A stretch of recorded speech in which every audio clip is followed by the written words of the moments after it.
আব্বা ঘটকরে খবর দিছে তাইলে মেদ বেড়া আমার এই করাইব।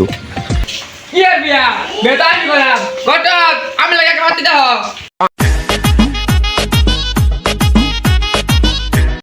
আব্বা আঙ্গ রান্না বাড়ার যে কষ্ট বাড়িতে কি একটা বউ দরকার না? হ্যাঁ তুই সেই কষ্টটা বুঝছাস কারো ঘটকটা কল দেন ওই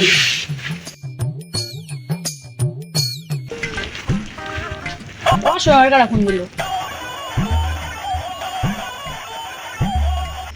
হ্যালো ঘটক তাড়াতাড়ি একটু আমার ভাইতে আছে তোমার লাগে কালাম আছে আর তাড়াতাড়ি আইও। হ্যাঁ আচ্ছা আইতাছি বাবু আইতাছি।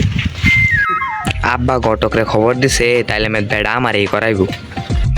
এই যে ঘটক আইতাছে তাহলে এবার ঠেলায় মনে আমার বেড়া হইব। ওই যে ঘটক আইছে আই নে নে নে নে নে ঘটকটা যদি আমি আগে সেটা নিয়ে দিই তাহলে আমার সুন্দর একটা হাতে ব্যাগ হয়ে দিই যাই বাইরে আগে আমি সেটা দেখতে সাইন দে পেটেন বাবা বেঁচে থাকবে বেঁচে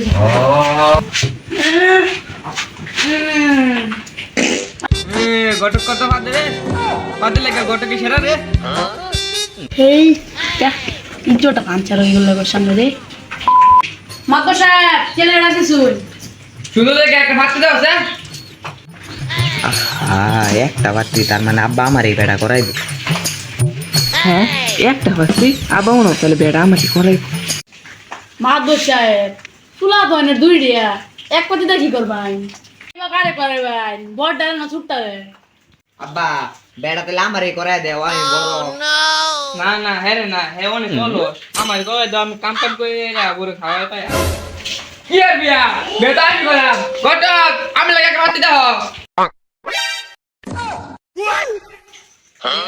তোমার বেড়া লাগে তুই করছো বুঝা বসে বের করার শখ করতে জন পুরানো থাকতে বের করবার চা দশটা শালাকে মানে নাই। বুড়া হয়েছে আর বিপরীতে উঠছে ঘটক গিরি করলে তার কত দেখুন লাগবো একটা জায়গা বেড়া রইল না কিছু কামাই হইতো।